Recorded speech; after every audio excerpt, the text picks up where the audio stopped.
On this, the 109th episode of What the Ship, we look at the top 5 shipping stories and ask the question, is freedom of the seas dead? I'm your host, Sal Mercogliano. Welcome to today's episode. So it's a little bit of a dark beginning for What the Ship.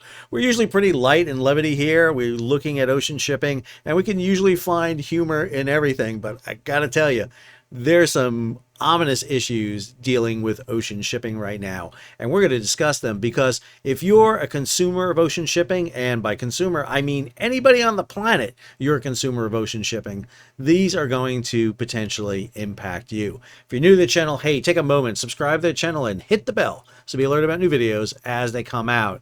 Story number 1 deals with the potential strike on the U.S. East Coast by the International Longshoremen's Association. Story from Reuters on September 10th. U.S. imports surge ahead of potential port strike. So we're seeing cargo flowing into the United States in pretty record number.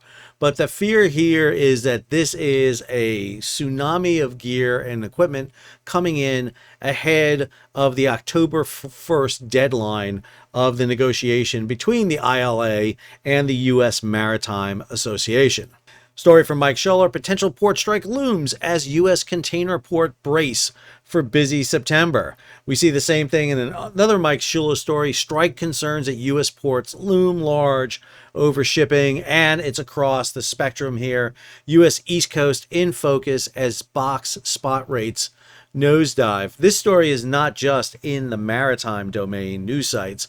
I'm seeing it hit the mainstream. And understand, should this happen, should the East Coast, Gulf Coast longshore workers go on strike, that has global impact. It's not just going to be the East and Gulf Coast by any means. This is going to resonate throughout the global supply chain system. And what we're seeing now is everybody is front loading their cargo, getting it out. And the reason we know that is you just got to look at freight rates. This is the Drewry World Index showing ocean shipping. Now, this is their composite world index, and it has taken a $1,000 nosedive over the past few days. Look over at their rates for around the world. We see similar, the Shanghai to New York, Genoa, Los Angeles, Rotterdam, all falling precipitously. This is an indication that we've seen a lot of cargo coming up here in front of the potential shutdown of the East and Gulf Coast because of a looming strike. And this one over at FreightWaves, Stuart Chills, could East Coast port strike spread to the West Coast? The ILWU, this is the International Longshore Warehouse Union, has pledged to support the ILA in a contract fight. If the ILWU goes out on strike along with the ILA, that is disaster for ocean shipping. Let's be clear. So much of goods come in and out of the United States that if you shut just one port, it has impact. When Baltimore shut down, Baltimore deals with 2 to 3% of U.S. imports, exports. If we start talking about New York, New Jersey, Charleston, Houston, Savannah, LA Long Beach, Seattle Tacoma, Virginia, this is going to have catastrophic impact on freight and shipping. It's going to cause ripples across the entire supply chain. And if you have been following this story, if you look at the ILA and their president Daggett, I mean, they are talking repeatedly about this. And when you delve into the stories, we start to see the facts. This story from one of Mike Schuller's, should a general work stoppage occur on the U.S. Gulf and East Coast, even a 1-week shutdown could take 4 to 6 weeks to recover from, with significant backlogs and delays compounding with each passing day. That's Maersk lines. This is probably one of the most ominous right here. This is a USMX report about ongoing attempts to resume negotiation with the ILA on a new master contract covering the 25,000 port workers. They say despite continued outreach, the U.S. Maritime Alliance has been unable to secure a meeting with the ILA leadership. Spokesman said, "We remain committed to resuming negotiations with the ILA on a new master contract. Our current offer includes industry-leading wage increases and the retention of existing technology language, demonstrating our willingness to reach a new deal." However, the ILA is adamant that the numbers they're talking about in terms of pay raise is nowhere near where they want to be, and they have issues concerning automation. They're worried about the fact that some of their workers may be taken out. This one from Ben Hackett over at Hackett Associates, quote, this has caused some cargo owners to bring forward shipments, bumping up June through September imports. And in this story over at Splash 24/7, quote, shippers are transferring their cargo from the U.S. East Coast to the West Coast to avoid the planned ILA strike in October, resulting in a drop in demand. And we're seeing that. The numbers for LA and Long Beach are up at the highest level. But the most disturbing has to be this quote from the ILA president, Harold Daggett, quote, "The ILA most definitely will hit the streets on October 1st. They are not kidding. This is something that should be of paramount importance. We are talking about an event that's maybe 2 weeks away, and there has not been any intervention by the federal government to talk about a labor rectification of this. They're not even negotiating at this point. And if the East Coast, West Coast ports, now I will note that the ILA does not represent every terminal and port. They are not as all-encompassing as the ILWU on the West Coast, but it doesn't matter. If a few ports walk out on the East Coast, you're going to have havoc. And this has the potential to be the massive disruption on a scale we haven't seen in a long time. The ILWU and the PMA were going back and forth forever.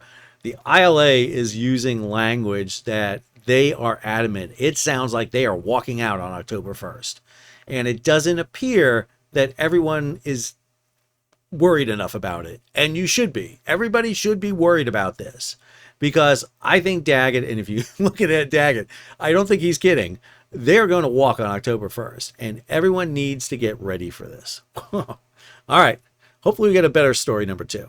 Story number 2 is a reshuffling of the major container liners. So if you follow this channel, one of the things we've talked about quite a bit is that the top 10 ocean carriers in terms of containers control 85% of all the capacity at sea. Those 10 companies were organized into 3 massive alliances. Not cartels. Don't call them cartels. The companies don't want you to call them cartels. They are not cartels. They will tell you. They are vessel sharing agreements. So if you've ever flown a major airline, you will sometimes book a flight on American or Delta or United, and then you find out, well, you're not really flying on them, you're flying on Republic or one of these other kind of vessel sharing agreements. It's a private airline, but they're working under the banner of the large ones. That's what we have here with vessel sharing agreements. Now, the problem is that they control a ridiculous amount of the percentage of ocean travel. And what we're seeing is the first major reshuffling of those in quite a while. This story from Mike Scholler, Major Shipping Alliance Reshuffle, Premier Alliance to launch, MSC unveils a standalone network. So the Ocean Network Express, ONE, which actually is made up of a series of Japanese lines, HMM and Yangmin Maritime Transportation have announced the formation of a new alliance. It was the alliance, but now it's going to be named the Premier Alliance because Premier is better than the. The Premier Alliance will field itself in February of 2025. Meanwhile, Mediterranean Shipping Company will have plans to go independent on its own, although there will be some assistance. Another story from Mike Scholler, Reshuffle Container Alliance networks take shape, offering Suez and Cape routes. So this week, Maersk and Hapag-Lloyd, under the Gemini cooperation, has released a second draft network plan, while the alliance, to be named the Premier Alliance, has also announced a new list of services with MSC being independent. So what do we mean? This story from over at Sam Chambers references this chart from Linerlytica. It shows you the number of weekly services by alliances per trade. So the Far East to Northern Europe, you'll see who is handling those. So the Ocean Alliance, the Premier Alliance, and MSC will be handling the bulk from Far East to Northern Europe with about 6 to 7 routes, and then Gemini 4. You'll see on the Far East to Mediterranean route, it's MSC will be the dominant one. On the Far East to the U.S. West Coast, it will be the Ocean Shipping Line, followed closely by the Premier Line. And then the Far East to U.S. East Coast, the Ocean Shipping Line, with the other ones in close proximity. Now, the Gemini Cooperation Agreement is taking effect amid the Federal Maritime Commission scrutiny. So this officially goes into place on Monday. And this means that this cooperation hasn't really been blessed yet by the Federal Maritime Commission. It was presented to them on May 31st and allows the companies to share vessels on routes. It will eventually encompass 7 major routes and 26 mainline services using a hub and spoke model. I have to tell you, everyone I've talked to in shipping does not understand how Maersk and Hapag is going to make this work. The hub and spoke method means that you're coming into main kind of transport points and then doing secondary ships out. They don't quite understand how that's going to be an efficient use of their resources. However, they got to get past the FMC. The chair of the FMC, Daniel Maffei, expressed concerns. He said this: "I have questions and concerns about whether the Gemini Cooperation Agreement filed with the FMC has or will result in an anti-competitive consequences that violates the Shipping Act." He's calling for the FMC to be engaged in immediate and ongoing rigorous monitoring of the situation. Meanwhile, MSC's CEO, Soren Toft, vows to stand alone as global shipping rivals team up. Mediterranean Shipping Company plans to brave volatile shipping markets on its own. And when we say brave that, understand, MSC has the largest fleet out there. They have bought every container ship they can get their hands on. They have a dominant role here. So it's not like they're the plucky little underdog going out there. They control like 30% of the entire market share out there. So it's not like they're the plucky little guys. Goes on here, Top says, "We want to be standalone. We will be in charge of our own destiny so that we can provide the speed, agility, and decision-making to our clients that we want."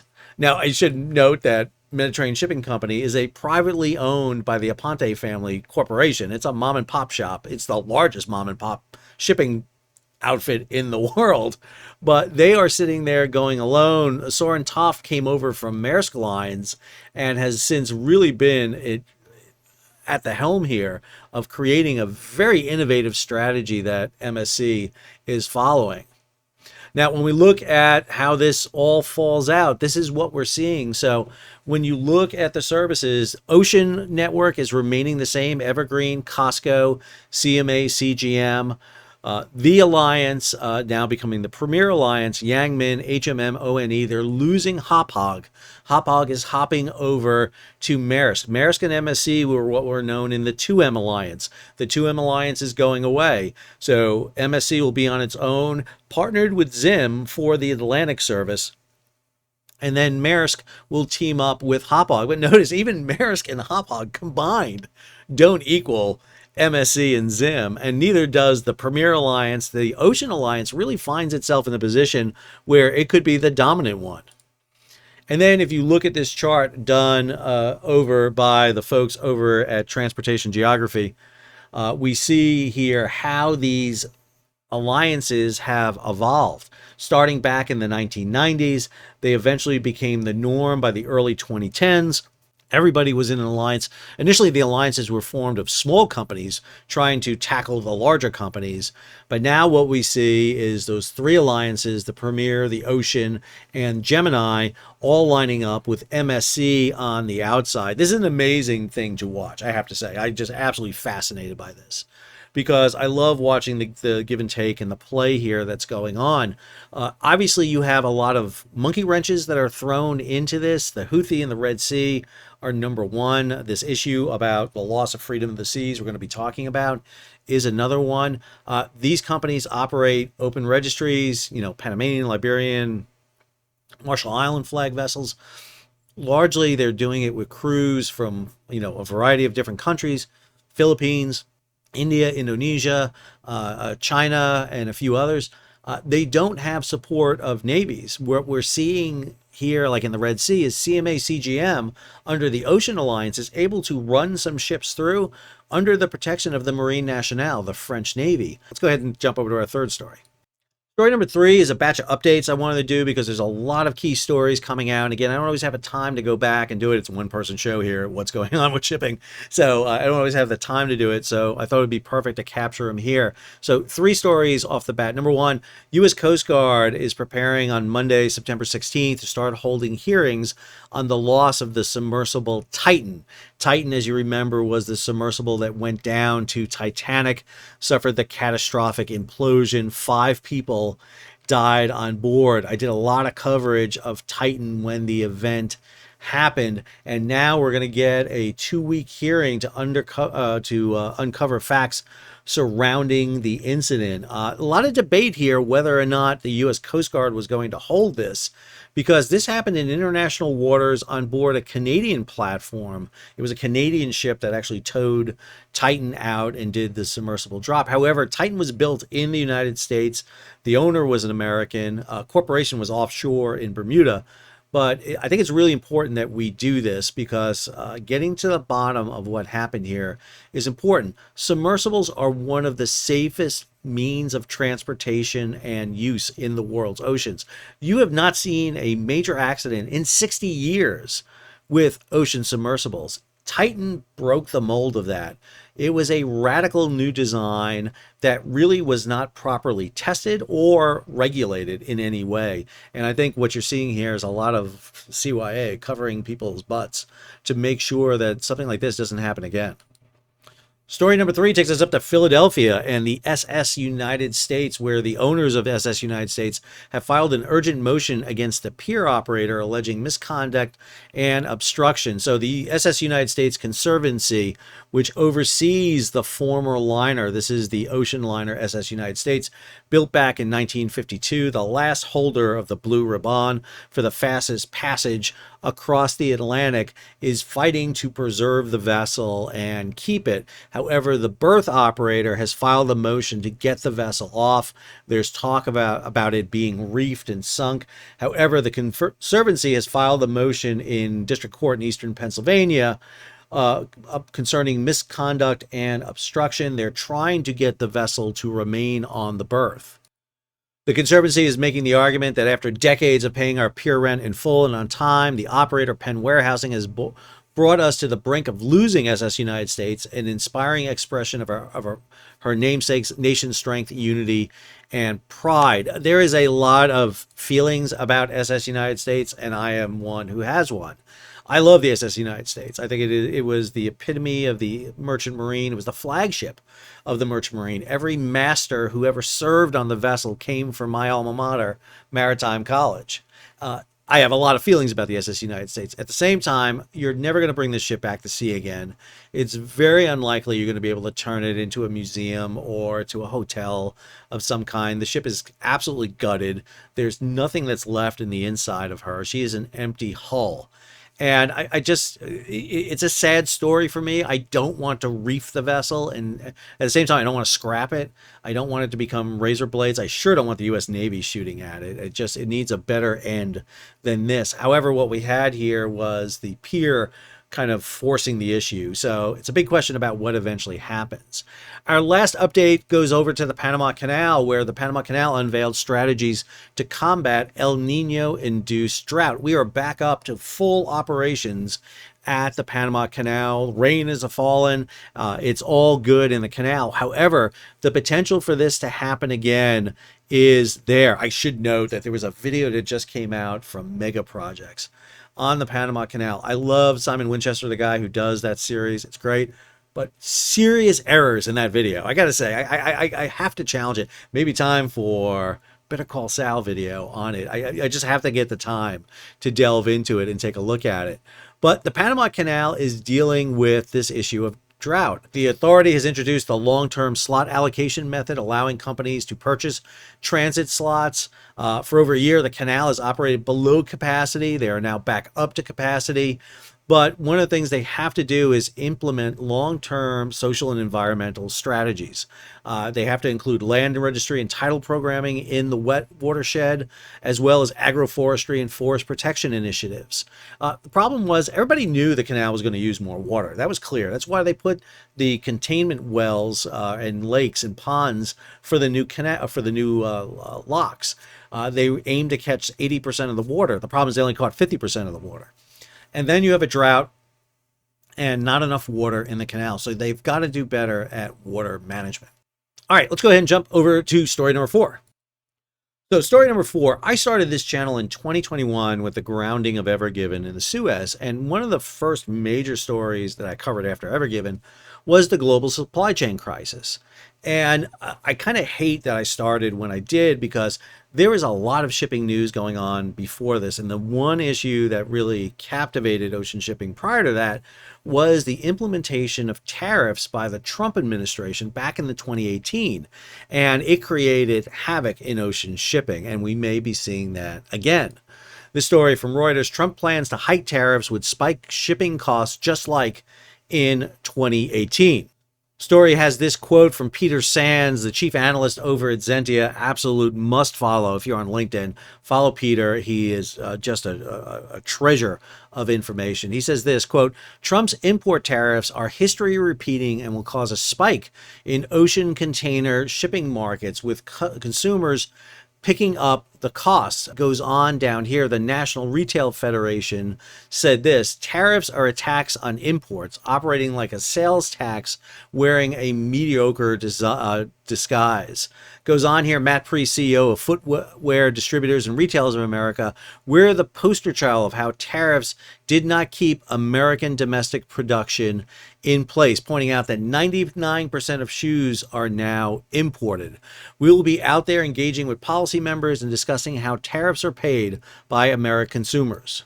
Story goes on, ocean shipping market rates spiked more than 70% after the Trump administration announced new tariffs in 2018. Off-contract spot rates to ship a 40-foot container from China to the West Coast jumped 75% to 2,604 between January 1 and November 1 of that year. Goes on down here, ocean freight rates are already elevated due to the ongoing Iran-backed Houthi attacks on ships near the Suez Canal. That pressure, combined with a recent surge in holiday goods and industrial material imports, recently sent the cost to ferry a 40-foot container from Shanghai to New York to $10,000.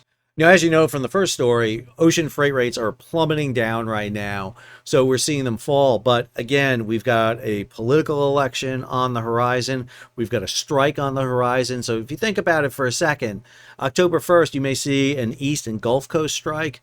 You may see a presidential election in November that's going to result in the return of President Trump, meaning tariffs are on the horizon. I mean, if you think you know what's going to happen to ocean shipping and ocean freight rates, nobody knows, because there are too many variables at play. What's the ILA going to do? What's going to happen in this presidential election? We just don't know. And let's be clear, too, some of these tariffs are still in place because they weren't removed by the Biden administration, so we don't know if the Harris administration would remove them. There are just so many questions out there. And if you want that example, here's this Reuters story from September 13th. U.S. locks in steep China tariff hikes. The Biden administration on Friday locked in steep tariff hikes on Chinese imports, including a 100% duty on electrical vehicles to strengthen production for strategic domestic industries from China's state-driven excess production capacity. Goes on here, Lael Brainerd, the top White House economic advisor, told Reuters that the decision was made to ensure that the U.S. EV industry diversifies away from China's dominant supply chain. Same time, we're seeing this. The final tariff decision does not provide some temporary relief for U.S. port operators who are facing a new 25% tariff on massive ship-to-shore cranes. We're going to talk about this story in a minute. An industry that China dominates with no U.S. producers. The duty would add millions of dollars to the cost of each of these cranes. That story is related to this one. The House committee warns of Chinese crane threats to the U.S. port security. A joint investigative report released today by the House Committee on Homeland Security has revealed significant cybersecurity and national security vulnerabilities in U.S. ports due to the dominance of Chinese-made container cranes. The report highlights the risk posed by Shanghai's ZPMC, a Chinese state-owned enterprise that accounts for nearly 80% of ship-to-shore cranes in the U.S.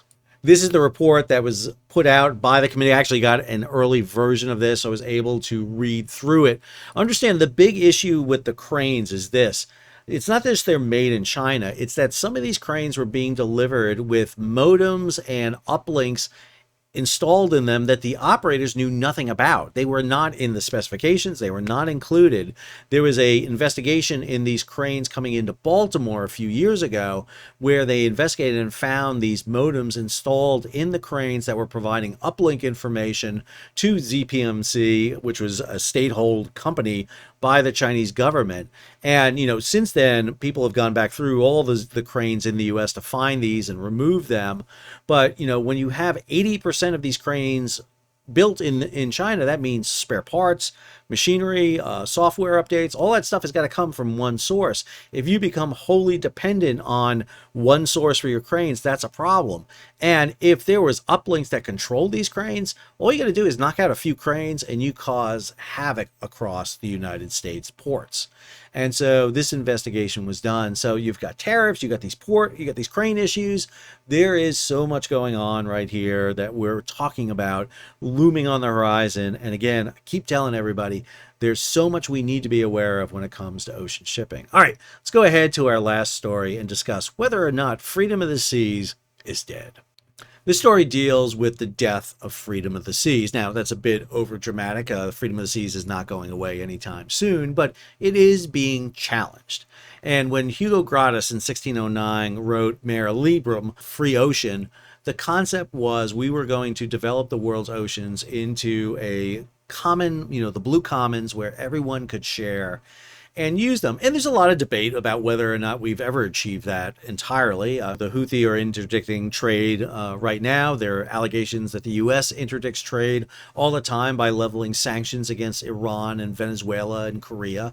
And so there's a lot of debate whether or not the seas are free. But what we're seeing right now are issues that are really raising the concern about whether or not the seas are not even free, but they're losing what freedom they do have. So this story over at Splash 24/7, condemnation reigns in over Russian strike on Greek bulker in the Black Sea. Had this story the other day about the attack on the Aya, a bulk carrier coming out of Ukraine that was struck by the Russians. AS-4 kitchen missile fired from a Tu-22 backfire bomber. Is this Red Storm Rising I'm living in now? It's kind of strange. Mike Schiller followed up that story with Russian missile strike on civilian ship in Black Sea escalates maritime tension. Can I also say something too? I've been dealing with this issue quite a bit. A AS-4 kitchen with a 1,000-kilogram warhead would do exactly that damage to a bulk carrier. A bulk carrier is carrying 27,000 tons of wheat. It hit a cargo hold full of 5,000 tons of wheat. That is 50 feet of wheat. I mean, that missile is not going to go screaming through wheat and come out the bottom. I mean, it's going to hit it like concrete. Not surprising the damage you saw. And again, I know I got all my Russian, Ukrainian people going back and forth on this video. I am just worried about the crew of a St. Kitts and Nevis flagged vessel coming out of Ukraine and sailing that area. Anyway, sorry, a little bit off track. Meanwhile, over in the Red Sea, the eternal flame that is the tanker Soyunion continues to burn since August 21st. August 21st. It is September 13th I'm filming this. August 21st, over 3 weeks, this ship has been burning. There's been a salvage attempt to get it. It failed, and now a new salvage attempt is being taken. However, this has the potential to dump 1 million gallons of crude oil into the Red Sea. Let's not forget, it was the Houthis who not only attacked this vessel, but went on board it twice and detonated explosives on it, thereby causing the disaster that would befall not just them, but all the countries in the Red Sea. Meanwhile, we have issues like this. Oil spill fears mount as Russian tankers reject key Danish pilots. Tankers hauling Russian crude heading through straits between Denmark, Sweden, and Norway, they are rejecting taking pilots on board. In the 3 months through July, 20% of the shadow fleet tankers moving Russian oil through the Danish straits declined the help of experts who know the local waters. That proportion has increased from 4% a year earlier. This is one of the narrowest little straits in the world, a very tight passage, sailed through it before heading into the Baltic. Tankers going through there without pilots is a recipe of disaster. And the dark fleet tankers of the hauling Russian crude oil don't have the best track record out there right now. And this seems to be an issue emerging here. At the same time, up in the Arctic, you have 2 Chinese container ships crossing paths in the Arctic waters.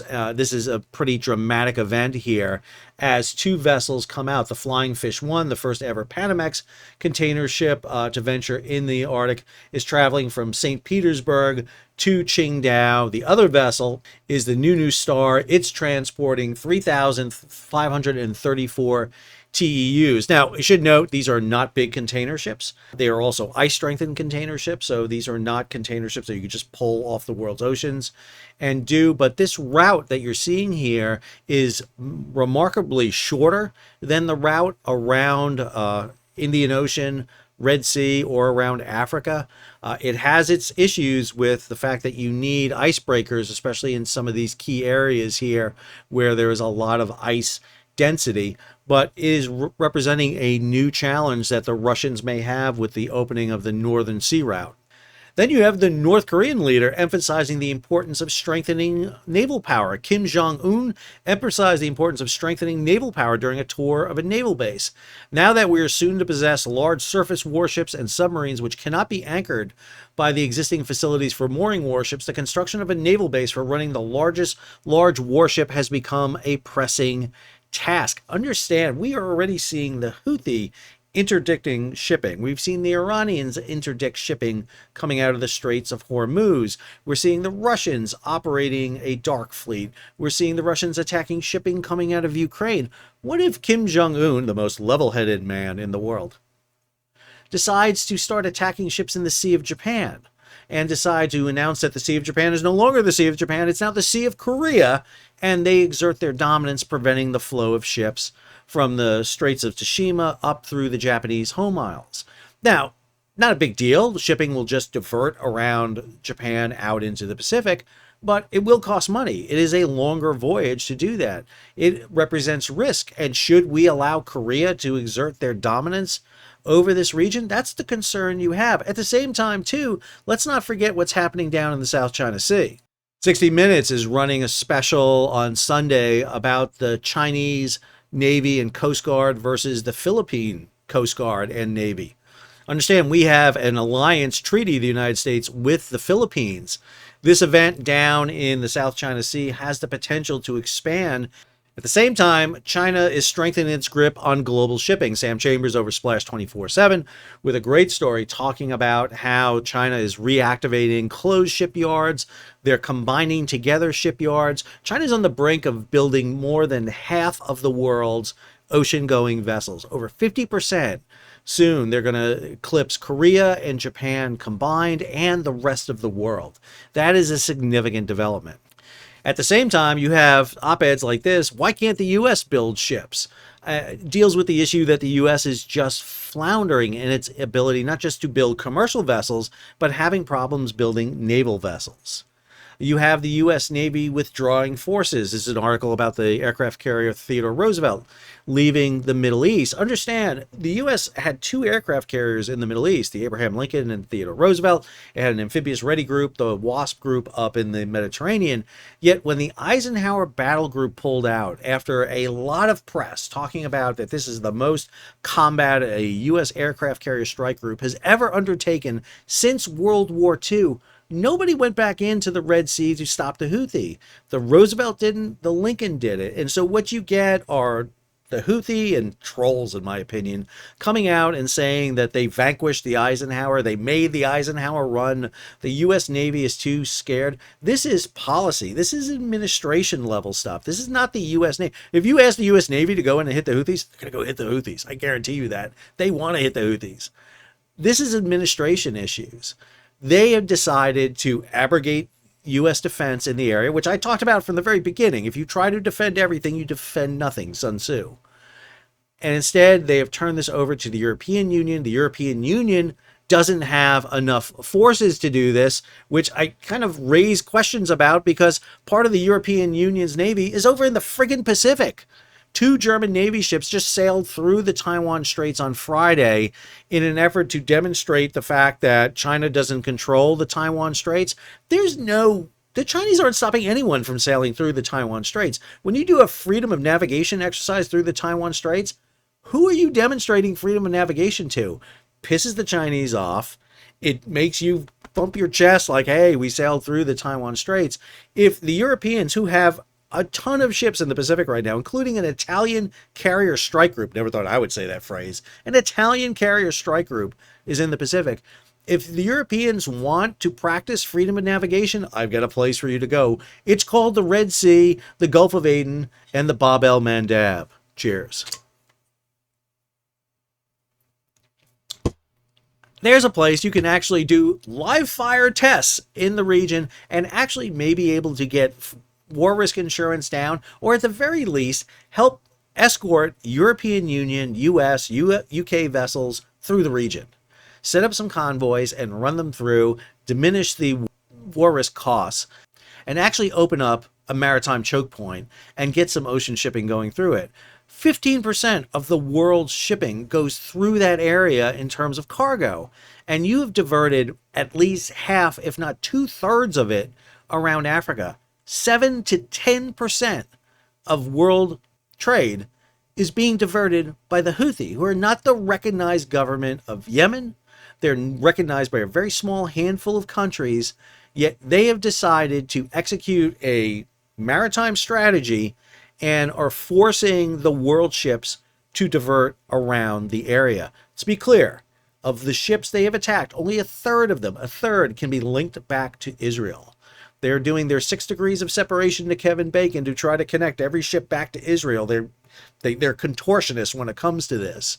Well, that ship from that company 5 years ago went into Israel, therefore this ship is liable for attack. Okay, you're stretching that a bit, just to be clear, okay? Everybody knows you're stretching it. You can make the argument all you want, but you're stretching it. You're really kind of silly puttying this whole argument. Yet the US, UK, and European, Korean, Japanese, all the major players out there are abrogating this and allowing this to happen. Meanwhile, if you want to ask, what's keeping ship owners up at night? Sam Chambers with this fantastic story talking about this issue. What are the issues that ship owners around the world are concerned about? And what you see is this. This is the graph that they put together, Maritime Leaders' Perception of Risk Against Shipping Abilities to Address the Risk in 2024. What's the risk versus the lowest confidence? Political instability. That's what they're worried about. Political instability followed by cyber attacks and malicious physical attacks. That is the Red Sea. That is what we've seen being executed by the Russians and the Chinese. That is the concern that is out there.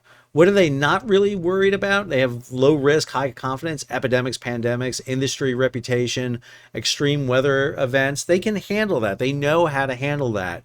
Everything else, supply chain instability, financial instability, administrative burdens, regulation, barriers to trade, they're medium risk, but they are figuring out how to handle them, but they don't have quite as much confidence in how to handle them. And I think that's a telling demonstration. What is the thing they worry about more than anything else? Geopolitical instability, cyber attacks, and physical attacks on their vessels. That's it. And you know who's supposed to provide that defense?